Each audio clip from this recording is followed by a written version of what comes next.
Bonjour à tous, on se retrouve pour une nouvelle position avec ici le trait pour les noirs. Et qu'est-ce qu'on peut dire au niveau des protections du roi? Ça a l'air assez tranquille, les rois sont plutôt bien protégés de chaque côté, protégés par des pions et apparemment tout va bien au niveau du matériel. Dame, 2 tours, 2 fous, un cavalier de chaque côté avec 5 pions noirs, 5 pions blancs, donc égalité matérielle évidemment. Qu'est-ce qui se passe ici? La dame noire est protégée par la tour, donc la dame blanche propose un échange. Si la dame noire prend ce fou, probablement les blancs avaient prévu de prendre le cavalier, bien évidemment, hein, un échange de pièces. Pas d'échec dans cette position, pas de menace de mat, donc tout va se jouer probablement sur la dame justement.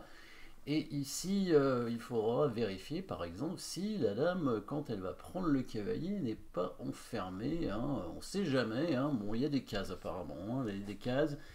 Après dame prend fou, dame prend cavalier. Si la tour vient attaquer la dame, il y a au moins une case en F6, peut-être en A7. Plutôt en F6, hein, ça a l'air plus sûr parce qu'après il y aura plus de cases derrière.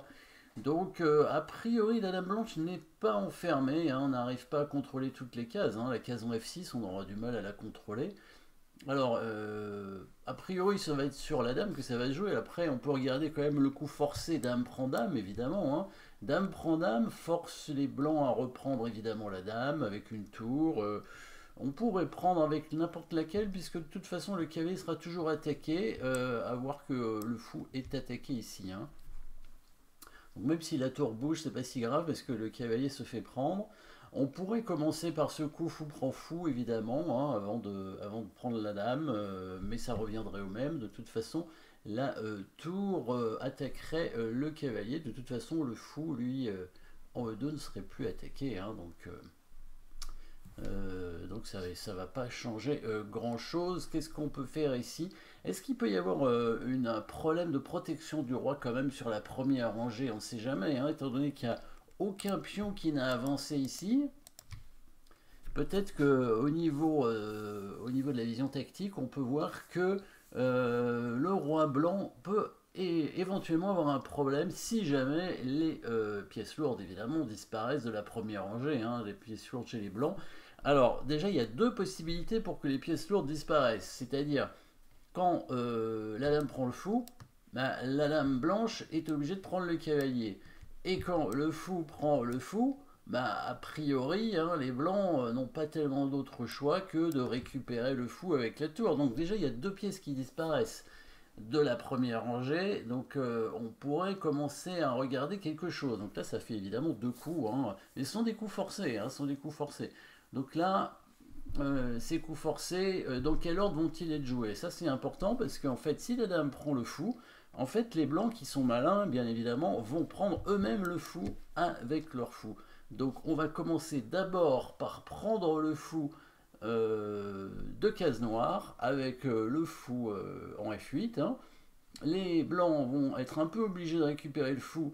Bon, bah, ça change rien s'ils prennent le cavalier dans tous les cas, hein, parce que de toute façon, nous, on va prendre le fou, l'autre fou, le fou de case blanche cette fois, et la tour sera obligée de récupérer le fou dans tous les cas. Donc, faire ça dans le bon ordre, c'est très important. Ensuite, qu'est-ce qui se passe?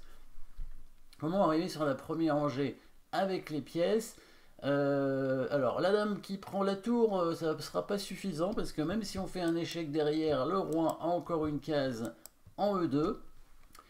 Par contre, et oui, et peut-être qu'en jouant sur l'attaque de la dame, hein, avec la deuxième tour, là cette fois-ci on arrive à ramener une deuxième tour sur la première rangée, et ben là ça peut changer les choses parce qu'il y en aura une sur la première rangée et l'autre sur la deuxième et ça va donner un mat parce que le pion ici contrôle les deux cases. Je ne sais pas si vous voyez tout ça. Donc on commence par l'échange des fous. Fou prend fou en A3, la tour qui prend le fou, la dame qui prend l'autre fou en E2, la dame blanche prend le cavalier, la tour se décale pour attaquer la dame, c'est ce qu'on avait vu au début, hein.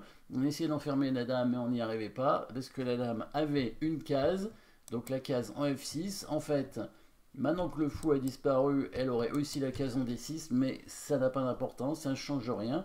Qu'est-ce qu'on veut faire maintenant? Coup forcé, dame prend tour, échec ici. Le roi est obligé de prendre, il y a une tour qui descend, le fou a disparu, hein, et la tour aussi, donc la tour peut descendre en C1 ou en B1 comme on veut, tour B1 échec, le roi monte en E2 et la deuxième tour donne mat en C2, voilà la vision tactique ici, on échange les fous. Les blancs n'ont pas d'autre choix que de récupérer. Bon, sinon ils perdent une pièce. Hein. Alors après, évidemment, hein, ils jouent avec une pièce de moins, c'est peut-être le mieux qu'ils aient à faire. Mais bon, bah, la partie est perdue dans tous les cas. Tour prend fou. On prend le fou là-bas. Alors évidemment, s'ils échangent d'abord les dames, ça ne change rien. Hein. Ils vont aussi perdre une pièce, hein, puisque quand ils vont prendre le fou, la tour va reprendre ici. Et bah, là, le cavalier est imprenable. Donc les noirs conservent une pièce d'avance. Donc tour prend fou, dame prend cavalier, jusqu'à là tout va bien, ce sont des échanges. Maintenant, le petit coup de tour qui nous permet de gagner attention à la dame et d'amener la deuxième tour en jeu. Il a bien mis sa dame en D6. Et voilà, la fin. Dame prend tour, échec, voilà. C'était en fait, c'était l'introduction pour arriver à la position de combinaison finale avec le coup forcé, dame prend tour, échec ici. Et ensuite, la tour qui descend, il a choisi de mettre la tour en C1 et la tour en B2. Voilà, on pouvait faire l'inverse, évidemment. Et c'était mat aussi. Et on voit ce pion, hein, très important, encore une fois. Le pion qui joue le rôle d'une pièce ici, puisqu'il contrôle deux cases extrêmement importantes du roi blanc. Le roi qui est mat à cause de ça, une sorte de mat de l'escalier avec les deux tours. Voilà. Merci d'avoir suivi cette position. N'oubliez pas de vous abonner et à très bientôt.